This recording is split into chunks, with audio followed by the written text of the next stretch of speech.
Hi, everybody. My name is Dawn Drozd, and I want to welcome you today. I am the owner of Clear Vision Business Coaching, and today I have the privilege of talking to my friend Ajay Gupta, who owns a company, GMB Capital. And I want to welcome you, Ajay.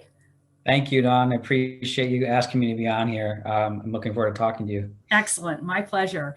And everybody, the reason I'm so excited to have Ajay on here today is because I follow a lot of economists. And if you are paying attention, you know that our economy is expected to grow the remainder of 2021 and well into 2022. And one of the things that people need in order to take advantage of significant economic growth is capital. But the problem is a lot of business owners only think they can go to one place to get that money. And that is, well, maybe two, family. That's not always a good idea, or the bank. And sometimes that works fabulously and sometimes it doesn't. So it's really good, I think, to know your options. And that's why, again, I wanted to chat with Ajay today to get some information that he can share with you about this process, what it's all about. And so I'm sure you're going to get a lot out of today. So Ajay, let's just start with, how did you get involved in this business? It's an interesting line of work. Yeah, so I'm also a small business owner. So what I say is, GMB Capital was founded by a small business owner for small business owners. Excellent. I bought my small business in August of 2012. It's a small manufacturing company based out in Chicago. I'm now back in Michigan, and I just, as a business owner, I went through the trials and tribulations. We financed that business with an SBA loan. We put our own cash or capital into the deal as well, and you go through those ups and downs and understanding how you want to grow a company or the different efforts and initiatives you want to put in to maybe change your operations or improve operations. For instance, we implemented a rather large ERP system at our company. Okay. And when I moved back to Michigan and I started networking with business owners, I started realizing that, I wasn't the only one that went through those issues with limited capital and cash to invest for growth. And so I realized that, it's exactly what you said. You really think you only have the bank option, and then you think kind of like private equity and those, angel investors are really looking for either startups or they're looking for companies that are doing 10, 15, 20 million in revenue. And I thought there was a place here, and I had a lot of experience that said, you know what, small business owners need and deserve, opportunities like large businesses do. And so that's the main reason I got into it, and going back to the fact that I went through those issues. I went through the trials of trying to grow a company with limited cash or my own cash to do so. And I got into it to help other businesses that were going through what I went through. That's awesome. So you really do understand small business, and I think that's key. And there's a lot of people out there that don't, that I think would not be as good a partner. So I think that's wonderful. So that does kind of lead us into a great question, I think. So what is different about getting a bank loan versus working with an investor? What are some things people might find it different? Well, from a bank loan is what it is. It's a loan. You have, if you have a relationship with the bank, you've been in business for a while, you probably have a line of credit of some sort, whether it's 100 grand, 200,000, I don't know. But a bank loan is that. It's a fixed payment that you get, take that money out, maybe for operational improvements, maybe you need to buy a new machine, etc. With an investor, there's various things an investor can do. Investors can also do loans. You can do like a bridge loan where, you can't go to a bank and wait for 6 months of approval and all that to get your loan. But there's also the equity portion of it where, maybe you get a loan of 250K and you have a business and they want some equity for that investment. It all depends. But from my standpoint is, as an investor, working with other owners, you would get a partner. You get a partner that would help you in regards to operations and strategic initiatives, sales and marketing, things of that nature. So it all depends on what you're looking for and what you're trying to do with the capital that you're looking to get. So if you going out and you think, okay, I need a piece of machinery, and I know that it's going to cost me X amount. I know that the return on the investment is going to be Y. Maybe a bank loan is for you. But if you're looking for an investor to help with strategic initiatives, to help possibly with operational improvements, or growth capital in other ways, that's what an investor can do for you. Right. So it's not just about the money. It can be about money, but it's also about how do we spend the money then? What should we be looking at? What should we be improving alongside maybe the money? And I think, a good investor or partner per se would bring possibly a network with them as well, right? Understanding, where you're trying to go, and is that partner or investor's network going to be able to help you as well? Right. Excellent. Okay, good. Thanks. So when should a business owner look for an investor? When's the best time?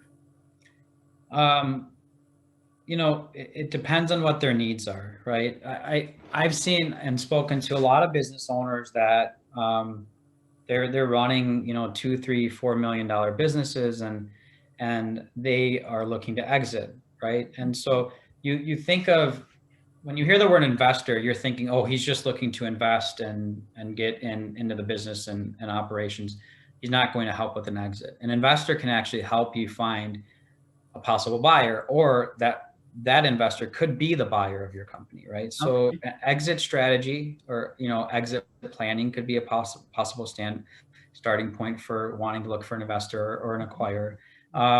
If you're looking to grow, if you're looking to expand through acquisition, and maybe that's part of something you want to do. That there's a competitor out there of yours that is looking to sell, but you don't have enough cash to do so.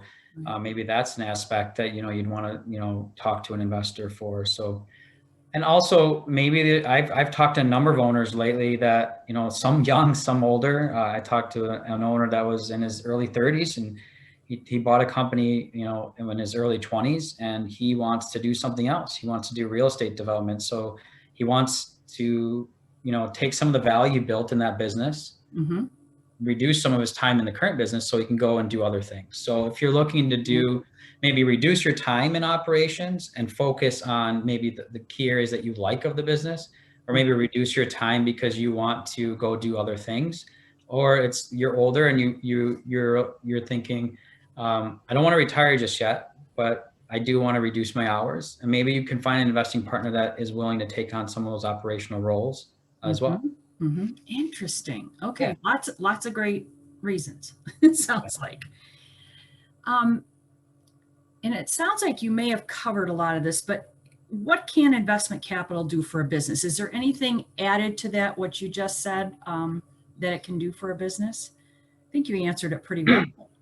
Yeah, I think, just to recap, investment capital can do a lot. And I think it really all depends on, the goals of the owner and the goals of what that owner wants to do personally and professionally, right? And I think, that sometimes gets lost in the mix because, you really need to understand what you want personally. There's a lot of business owners out there that their business is them, and that's how they associate themselves. And sometimes you can find yourself doing this business for so long that you realize that you've spent a lot of time doing so. So maybe an owner wants to spend more time with their family, and they've done a lot, and maybe but they realize that this company can go somewhere else if they bring on a partner that can take some roles off their plate. Obviously, there's the investing side on just operational improvements, and then if you wanted to. You can look for an investor if you want to do some capital expenditures as well, but sure. There's bank loans for that too. Well, it sounds like there's a lot of options when it comes to investing or bringing on an investor. Lots and lots of reasons to consider this that some people just may never have thought of. So that's great. So what should a business owner do if they're thinking maybe going this investment route, but they're not sure? What should they do before they actually look start looking for investors? Is there anything they should do internally? You said give it some thought, but make some decisions. But are there other things?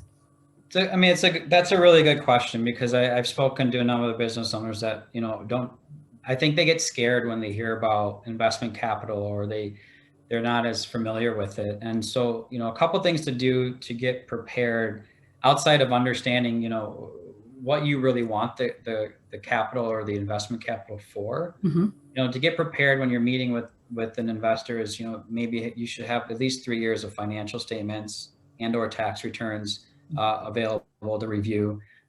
Because in the end, if you're looking for an investor and they're looking to take a piece of the pie, or some of that equity, you want to understand what the cash flow is of your business or the seller's discretionary earnings. And then you can base your valuation of your whole business on that. Mm-hmm. So the way you get there is the numbers. So the tangible things like your numbers, your financial data, and then the intangible things that you have. Maybe there's patents or processes or, documentation that you have, or, CAD drawings for manufacturing companies, or things of that nature that can improve and increase the value of your business. Mm-hmm. And so you want to have an understanding, and a quick Google search will tell you, how do I value a business, or, key things to look for when you're valuing a business. And maybe that's, you think that's only for the investors, but it's a good way for a seller or a business owner to understand, hey, these are the things that I actually have. And, they do bring value to a buyer. So, that's kind of what you want to look for, or you want to have ready to go when you talk to an investor. Mm-hmm. Obviously, knowing if you want investment capital to grow, even if it's a bullet pointed strategy of understanding what you want to do to grow the company or what you think you can do, Mm-hmm. that would be ideal as well if you're going to talk to someone. Okay. Do people need to have a formal valuation done before they meet with an investor? Is that necessary? I don't think so. Everyone has their own process. For me, you can, if you have a CPA, I'm sure you can work with them to get you something so you have to reference. Mm-hmm. Working with business owners, I'm more than happy to work with them in regards to certain processes and things of that nature. So if they have the bare minimums of like the financial statements and some understanding of what they want to do with the capital, right. you can, I'd be willing to work with them and understand, how we can work together. Right. Okay. If a business owner calls you and says, hey, I'm thinking about this, I'm assuming you're going to give them based on that conversation, give them a little bit of guidance with some things, again, that they should, before you take the next step, maybe, of some things that they would have to gather together. Yeah. We're going to educate them, I guess, educate them.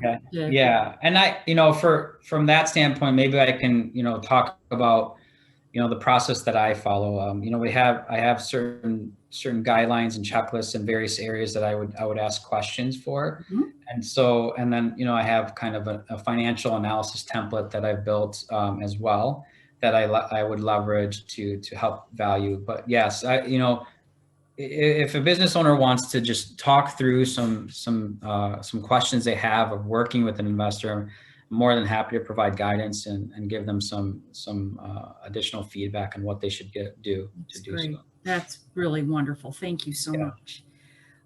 So let's say that they have decided that they're thinking they want to go this investment route, and maybe they've pulled those financials together and they've got a bit of a strategy.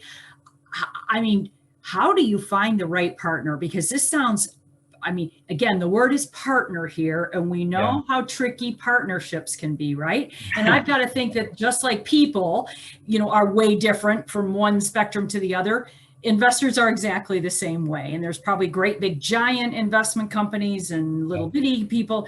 How does somebody, go out and Google it? How do you find the right investment partner? What are some things people should consider?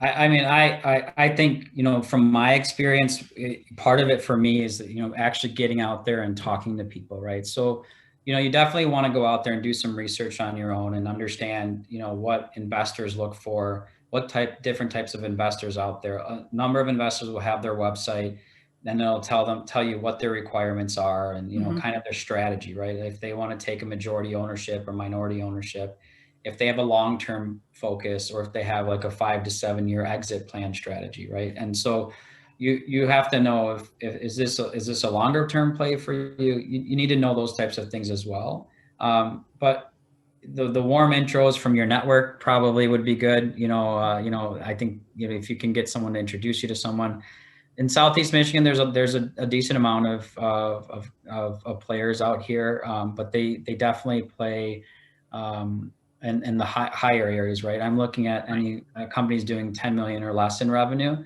and so you're looking at companies that there aren't a lot of firms that play down in that Sure, area. they're mostly doing the bigger, or like you said, these really hot commodity startups that are, tech driven, and they've got, those people you see where they're not even really off the ground yet, and they've got millions of dollars of investment coming their way because there's some sort of hot kind of commodity. You're playing in the middle there. You're the normal manufacturer under $10 million here in Southeast Michigan, looking to grow, want to improve, and that's where you're going to be playing. And that's, as an example, a sandbox you play in. I have clients that also reach out to me sometimes. They get these random emails that say, "We invest in your kind of a business and we'd like to talk to you." Have you heard of, do you know anybody I know this is a random question, but have you ever talked to anyone who has had experience with that? Do you have thoughts on, are those people legit? Because that's, my clients will come to me and say, "Hey, is this legit?" I have no idea if they're legit. So with my business, we get those all the time. With my manufacturing business in Chicago, we do get those, and we fielded some of those as well, and for the most part they are. And you can always look to see if their website's legitimate. And so we've gotten private equity companies that have come after or wanting to talk to us, and then we've gotten the individual buyer that's wanting to speak with us as well. And I personally have sent out letters like that before. I've gotten no results, but because you just don't know. You don't know if you're gonna click with that person or how that's going to work. So for me, and the way I look at things, it's, you don't know until you try it, right? You don't know if you're ready to talk to someone, and you're even interested. You call them back and let them talk to you and see what they're there and what they're willing to do. And be open and to meeting new people. I think in the small business community, I'm also part of SBAM and on that. So I talk to a lot of small businesses on their leadership council and everything. And I found that forum has allowed for a very open kind of discussion between small business owners, right? And in those forums, in those networking events, where you and I had actually met, it's a great way to meet people and get to know them better. But when you're meeting just on, let's say I send you a LinkedIn message, and